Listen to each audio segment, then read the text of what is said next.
Our core problem is that the brainwashed ones are so stubbornly brainwashed that they fiercely fight against those of us that tries to free their minds. Therefore, we cannot confront the system of white supremacy because we're too busy fighting against our own people that have been brainwashed to defend it.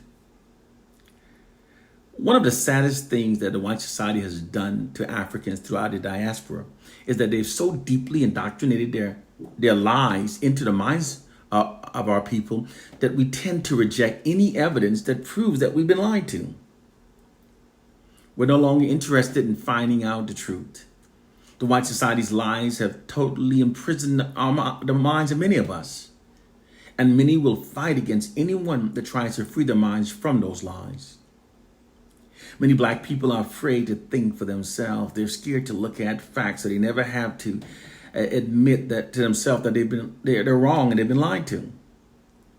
It's simply too painful to acknowledge, even to ourselves, that we've been lied to. There is an African allegory that was plagiarized by the Greeks and renamed Plato's Cave. Ironically, that African allegory is consistent with the hidden reality of what has been done to Africans throughout the diaspora. The story describes a group of people who have lived their entire lives chained to the wall of a cave, being fed mental enslaving lies. One day, one of them break free from the cave, and upon going out into the world, he discovered that all that he had been taught were mentally enslaving lies. He therefore returned to the cave to free the minds of those he left behind. But as he tried to free their minds, they all resisted because their identities were so deeply attached to those indoctrinated lies. And the more that he tried to free their minds by presenting them truthful information, the more angrier they became. So much, in fact, that they threatened him with violence and chased him from the cave and disowned him. This story is consistent with the hidden reality of what has been done to Africans throughout the diaspora, wherein which those Africans that are so deeply brainwashed by the white society's lie literally fight fiercely against those of us that try to free their minds from those lies. And they do sometimes even threaten us with violence and sometimes even disown us. These millions of Africans goes from their cradles to their graves, believing only the white society's lies. Therefore, having lived their entire lives while never knowing the truth, therefore their minds were never truly theirs. They are mentally enslaved. The reason why most black people are unaware of this fact is because people that have been successfully mentally enslaved rarely ever learn of this fact. Because when people are mentally enslaved, they normalize those behaviors amongst themselves that are a direct result of their mental enslavement. Therefore, they don't notice their mental change. Fortunately, some of us are born with a spiritual immune system. It's the gift of spiritual insight that allows us to see through the white society's maze of mental enslaving lies. That spiritual insight shows us the reality that others are oblivious to. Throughout generations, our ancestors have always provided us with those they've given the spiritual insight to see through the oppressor's maze of lies and confusion. Those of us bestowed with this gift must share the knowledge. It's why those who know must teach, and the speaker of truth has no friends. The truth. Unlike at the conclusion of World War II, when the less than 12-year Jewish Holocaust came to an end, when the U.S. government and the United Nations contributed massive financial support to rebuild their lives, there was no moral obligation to do the same for Africans. Although the African Holocaust lasted hundreds of years longer and resulted in millions of more debt and more decimated the African culture. When slavery was abolished, America, Great Britain, and the many other white nations that benefited themselves through their brutal exploitation of Africa felt no moral obligation to restore our culture.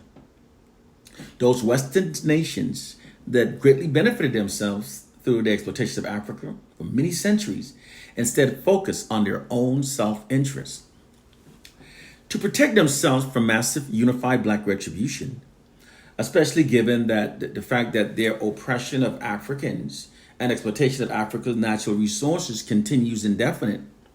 Those white nations instead socialized Africans. What we call mentally enslaved, white social scientists call socialized. Socialized is when the oppressors exploit their monopoly over information that are fed into the minds of the oppressed population to manipulate them to think and behave in ways that are against their own interests and in ways that are beneficial to the interests of their oppressors. Now, don't dispute a fact you've not been taught for a silly slave syndrome myth you've been misled to believe. Doing so will keep you mentally enslaved. The fact of our collective condition is that black people have been socialized by the white society. Throughout Western history, those empires that were brutally oppressive, fearing eventual retribution from the oppressed, have always prevented such retribution by socializing the oppressed. Because while oppressors through their weaponry advantage of guns and cannons can brutally invade and enslave a people, they however cannot win their loyalty or sustain peace with those people indefinitely unless their minds have been manipulated to think in ways that prevents them from seeking retribution against their oppressors. Because whenever people are oppressed for long durations, their collective aggressions against their oppressors will continue to grow until acts of massive rebellion becomes inevitable. The oppressed always eventually rebels against their oppressors. This is an inherent response within the collective human psyche whenever people are oppressed for long periods.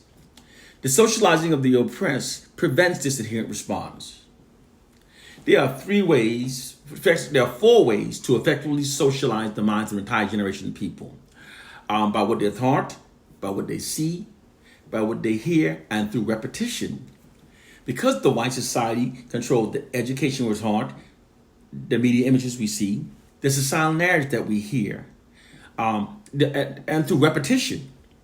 This allows them to socialize the minds of black people without us even realizing it.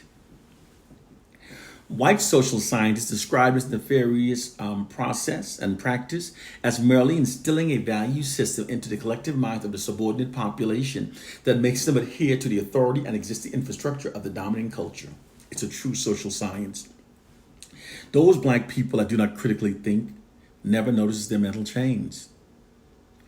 The Bible was in fact the first propaganda literature used to socialize the minds of Africans to think in ways that benefits the white society. The early white Christians' conversions of Africans into their religion had absolutely nothing to do whatsoever with saving the souls of Africans so that Africans may join them in heaven during the afterlife.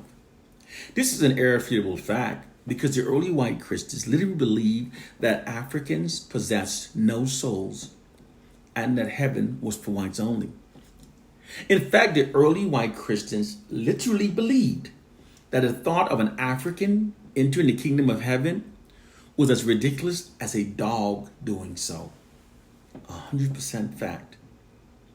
When we logically look at the facts as they were, we can say with great certainty that the white enslavers' conversion of Africans into Christians had absolutely nothing to do whatsoever with saving the souls of Africans.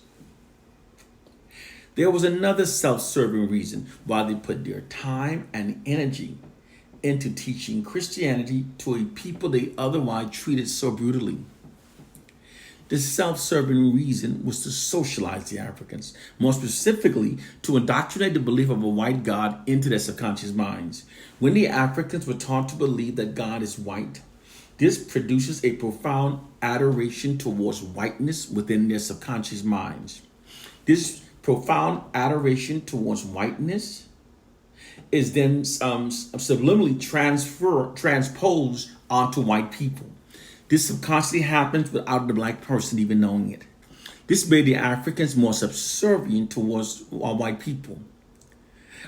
This made Africans easier to be colonized and into more loyal slaves. The effects of that brainwashing scheme implemented hundreds of years ago has been left uncorrected and unremoved for generations. It's why you can still now visit many black church and find its walls stubbornly adorned with pictures of Caucasian deities. Furthermore, through Christianity, millions of black people have been brainwashed to believe that all the wrongs that the white society have done to us throughout history have been washed away clean by the blood of a fictional Jesus.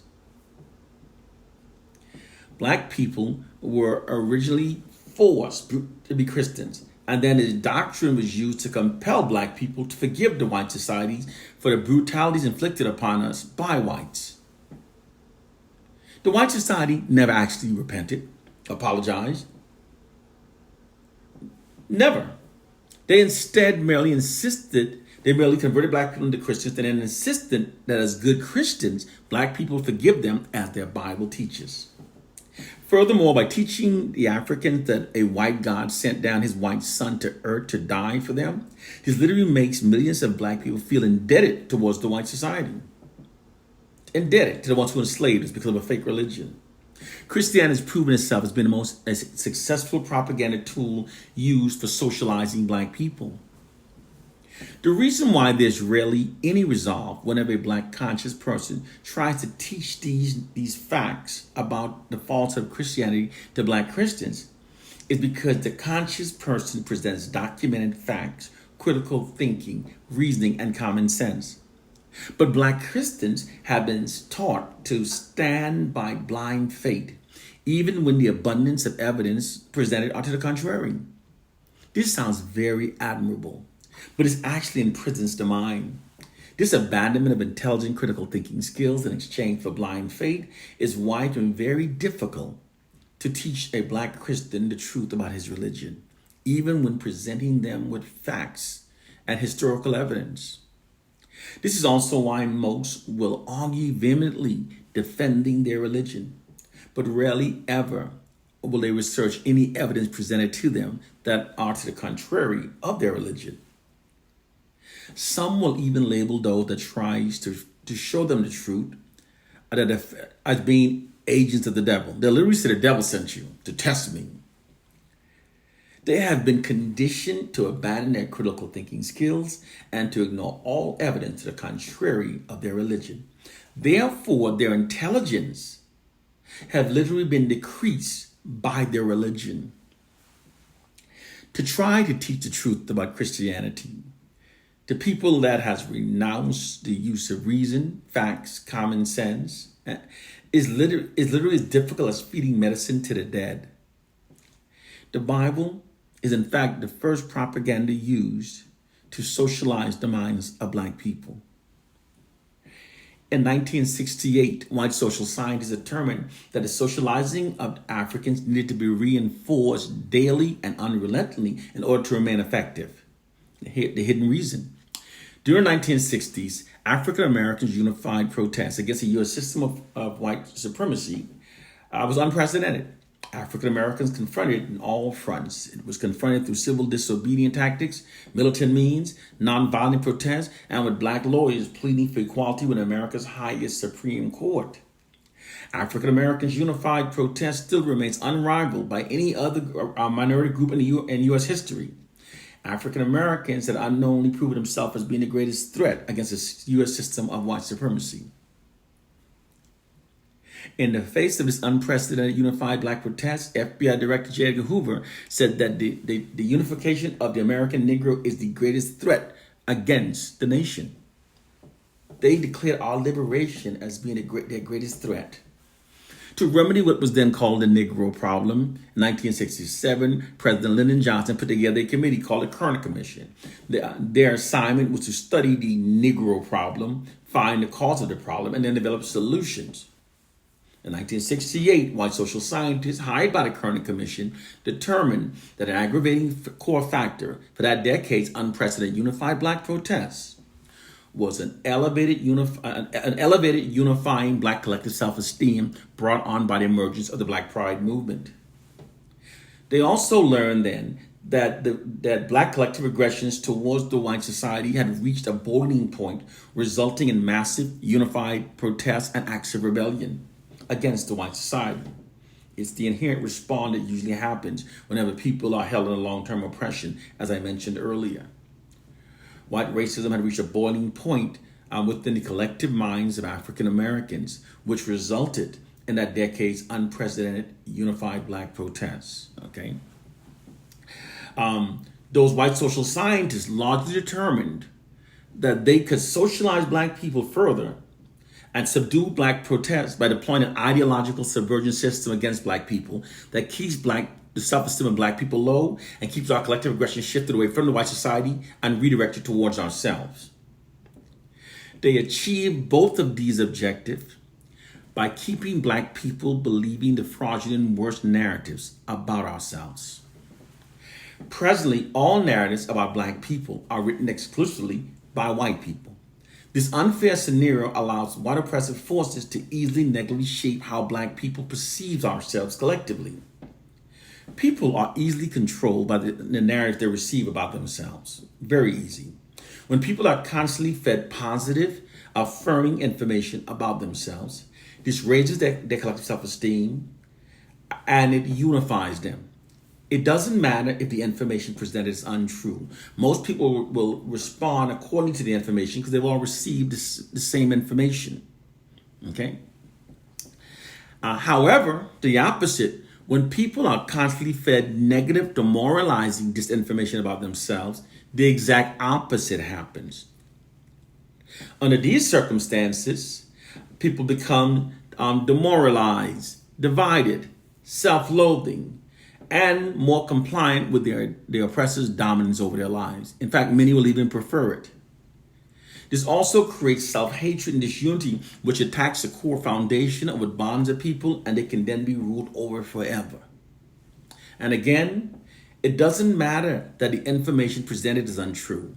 Most people will respond accordingly to it because they've all received the same disinformation about themselves.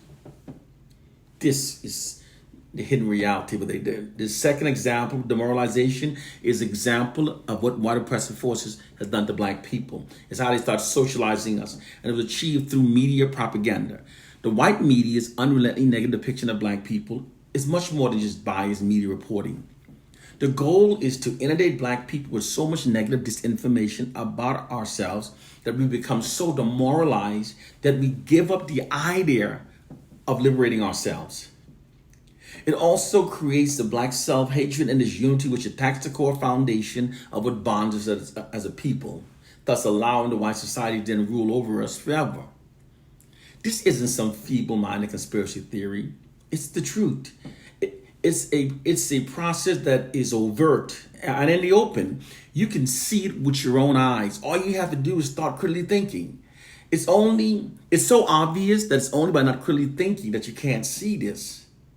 When critically thinking, can you not see just how cartoonishly unrealistic it actually is that virtually all information that black people receive about ourselves from the white society are negative and black racially demoralizing? That's cartoonishly unrealistic. But we've normalized it, we've accepted it, we've lived with this to no one. The white media's unrelenting negative depiction of black people that amplifies the negative to the point that it distorts the reality is actually a black racially demoralizing, divide and rule psychological warfare campaign. Demoralize, divide and rule is the method of maintaining control over a targeted population through constant and unrelenting demoralization in order to create self-hate and division between them. Whenever those in power wants to brainwash a targeted population to think and behave the way that they want and need them to, they always heavily demoralize them. This divides them and makes them self-loathing and makes them much more easier to control. This is the hidden reality. This is how we are being socialized beyond the Bible. This is the nefarious tactic that white oppressive forces presently deploys against black people. It's a reality that we need to wake up to. The white society exclusively writes all black people's narrative. The white society therefore literally owns black people's interpretation of ourselves. They've transformed the scenario into their greatest weapon used for controlling black people and for subduing unified black protests. This system is deployed like a massive media marketing campaign that constantly subjects black people to receiving only the fraudulent and worst negative narratives about ourselves. Within this system, fraudulent black racially demoralizing propaganda is being pumped unrelentingly into the unsuspecting minds of the black population without being challenged nor counterbalanced by an equal amount of positive black racially affirming information. It conveys a subliminal message that black people are our own worst enemies and that we therefore need whites to govern over our lives. Moreover, that black people should admire, respect, and trust only whites. This system is extremely effective because when black people are repetitively presented these noted narratives from trusted white media sources, it can be very difficult to resist its implied propaganda programming, especially when the propaganda is being told daily and unrelentingly. The basis of this concept of warfare works by affecting the subconscious minds of black people through unrelenting demoralization. It works by tapping into the immense power that shame has upon the human mind to mentally enslave black people. Its weapon is the demoralizing message that it carries and the way that it adversely affects black people in terms of our behavior. With time, being unable to refute the constant negative information about ourselves, many black people eventually comes to accept it. They internalize it. The constant taunting of negative black propaganda unconsciously influence how black people perceive each other, making us become resentful to each other, speaking negatively of each other, hating each other. As they say, when people have been demoralized, they start demoralizing each other. This system redirects our collective aggressions away from the white society and redirected towards ourselves.